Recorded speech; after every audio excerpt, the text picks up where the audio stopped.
Hello, and welcome to the Providence College podcast. I'm your guest host, Heather Burke, and I'm joined by producer Chris Judge of the class of 2005. Here on the Providence College podcast, we bring you interesting stories from the Fryer family. Today, I'm pleased to be speaking with Steve Caldeira, who graduated from Providence College in 1981. Currently, Steve is president and CEO of the Household and Commercial Products Association and lives in Potomac, Maryland with his family.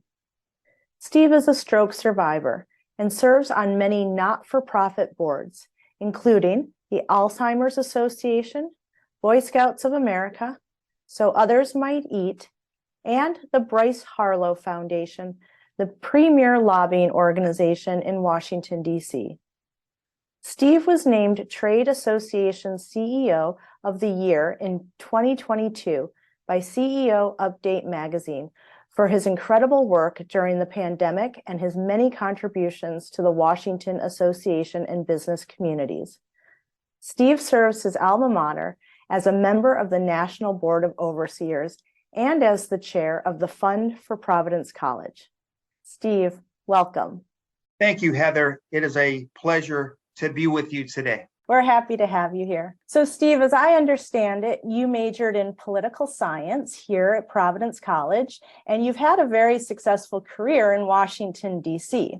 But I'm wondering if this was the path you foresaw. Was this what you expected to do while you were a student here at Providence College? Yes, but it has been a long and winding road with twists and turns since being an intern for Rhode Island Governor J. Joseph Garrahy in my junior and senior years at PC. Upon graduation, I was fortunate enough to get an opportunity on Capitol Hill for a New York congressman from Long Island. I have worked as a political director for U.S. Senator Al D'Amato from New York, helped to run a Long Island congressional campaign and a New York City mayor's race. I have also worked for major trade associations such as the U.S. Chamber of Commerce, the National Restaurant Association,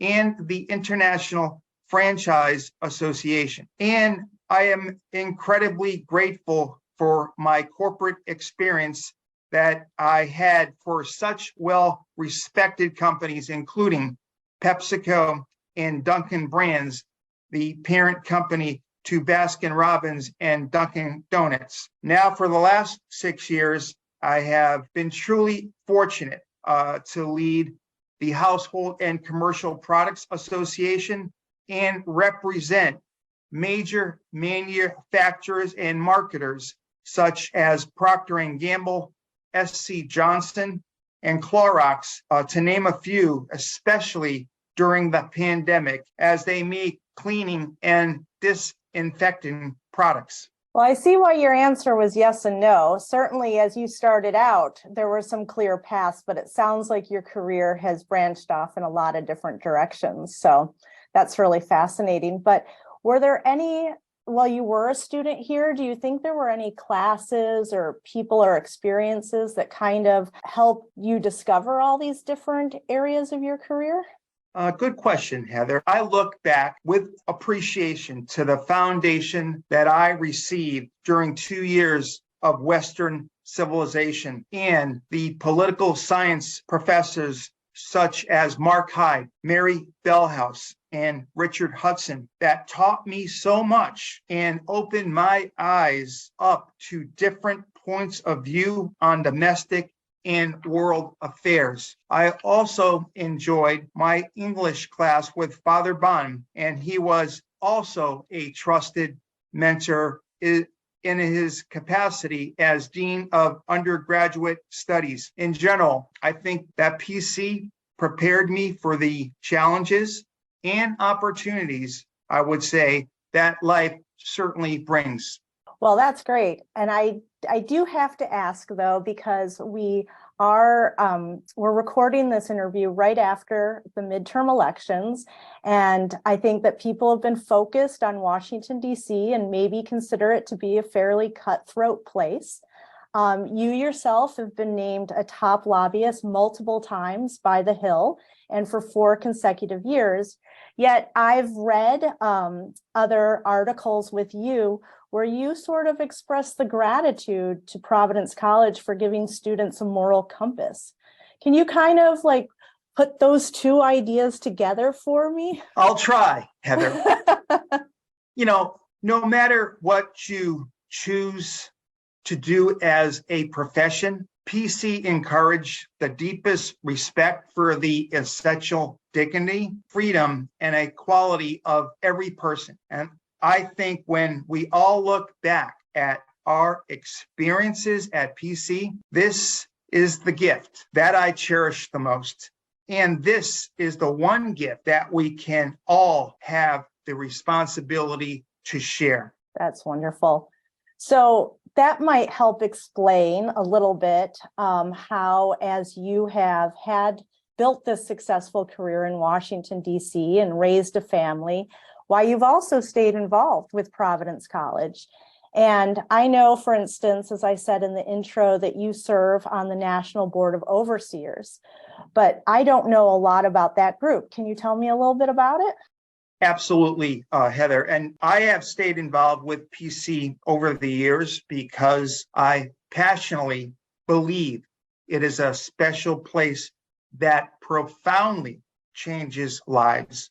And I want as many students as possible to benefit from a PC education. To your second part of your question, the goal of the National Board of Overseers, the NBO as it's called, is to secure involvement of individuals who can assist the college to advance PC. The NBO members come from all divergent backgrounds, geographic regions throughout the country, and professions, and offer diverse perspectives on a whole list of issues. The NBO also serves as a trusted resource to President Sicard, the Board of Trustees, and the senior administration of the college on matters related to strategic planning, admission, philanthropy, and other operational initiatives. We participate in conceiving and validating ideas that may be helpful to PC in assisting with the college's growth and development, both short and mostly long-term. The Business Advisory Council, or BAC as we call it, serves PC's School of Business in the same way. That's so interesting, Steve, because you and I were talking before we started recording the podcast, and I mentioned that I used to work at the School of Business and I work closely with the Business Advisory Council. And now that you've explained it in that way, I understand the National Board of Overseers a little bit more. And it was interesting when the Business Advisory Council, I could really see the impacts of them on the School of Business curriculum and the opportunities they created for PC students. So that's fantastic to see how the National Board of Overseers is doing that for all PC students as a whole. You are also serving your first year as chairperson for the Fund for Providence College. This is a fund that it has huge impact across the campus, but I'm not sure people really understand that. Can you tell us a little bit more about the Fund for Providence College?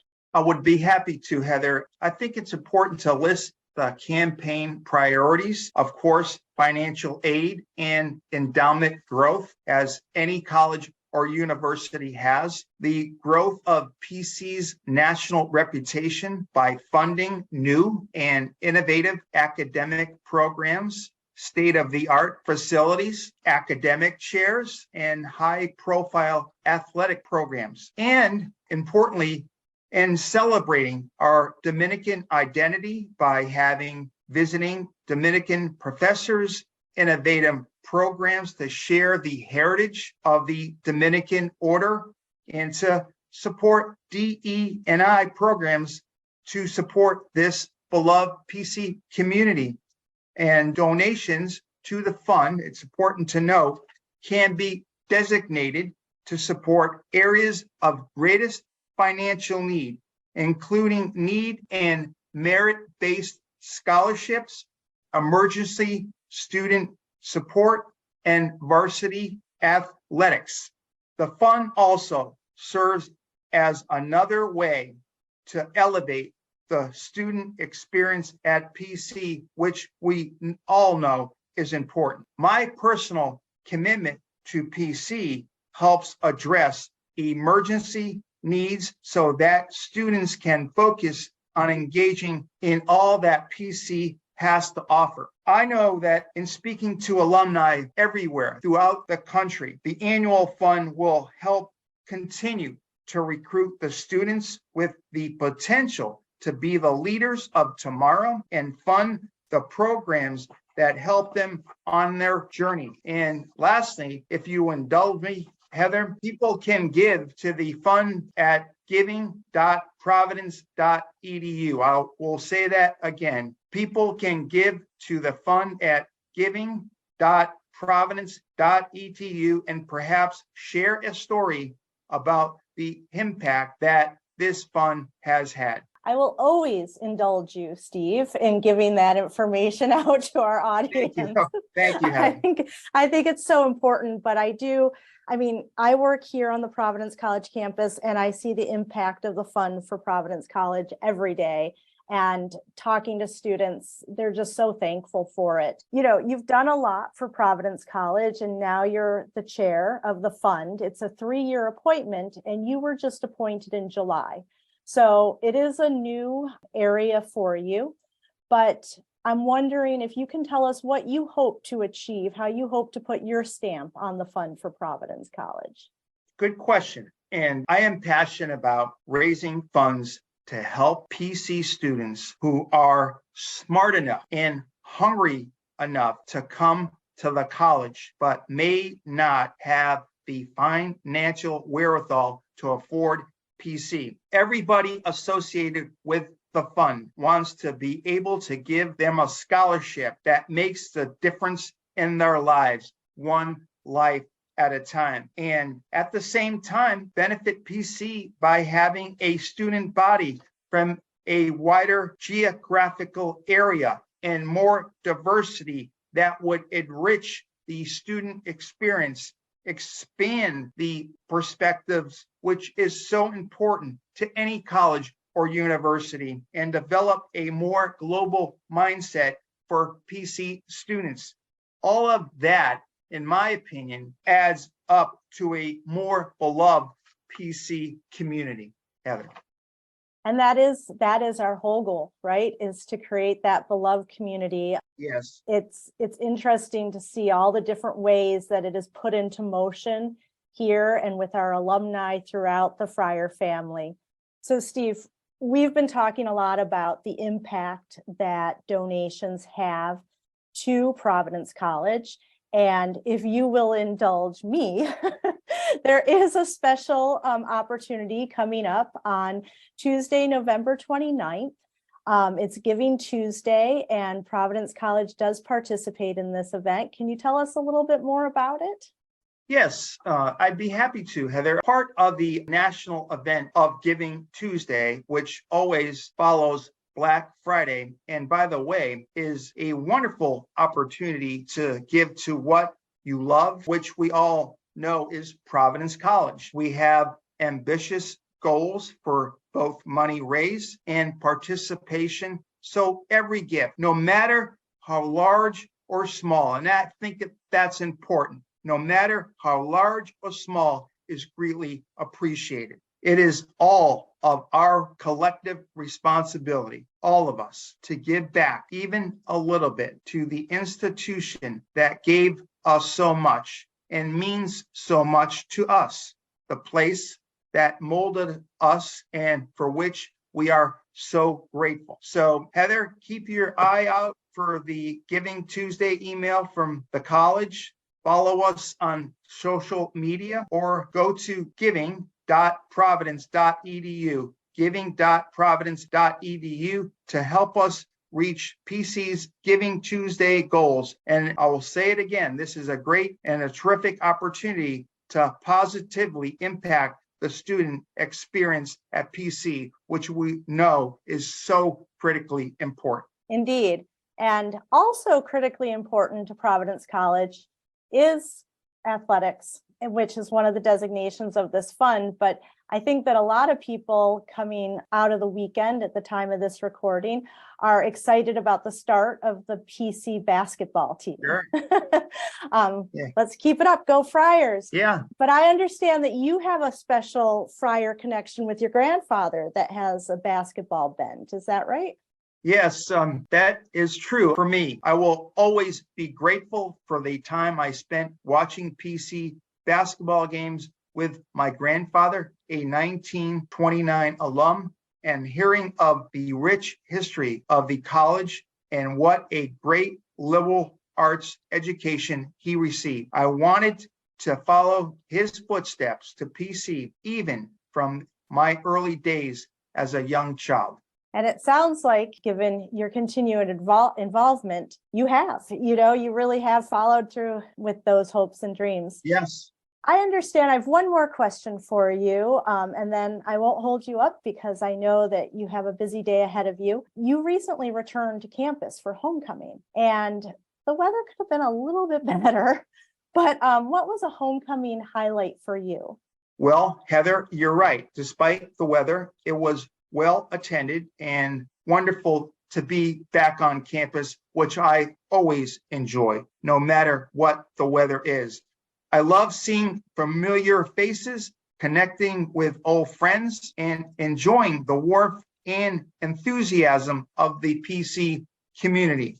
There is also a lot of excitement in the construction of Shanley Hall, which is named for former President Brian Shanley, class of 80, to house sophomores beginning in the fall of 23, and the School of Nursing and Health Sciences, which will also kick off at the same time, which is the brainchild of Father Ken Sicard. And I just want to say a word about Father. He has got such passion and energy, and he's so dedicated to this School of Nursing and Health Sciences, as he is all the PC programs. But I think his passion is going to lead PC to the next level and be more competitive across the country for students. So kudos to Father Ken. Steve, I thank you so much for being here on the PC podcast today. On behalf of the Friar community, thank you also for all that you do for Providence College.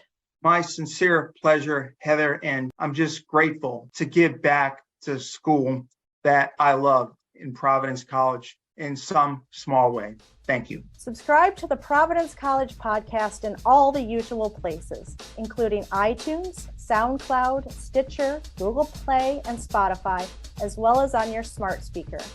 If you like what you hear, please review and share it with others. Thanks for listening, and go Friars!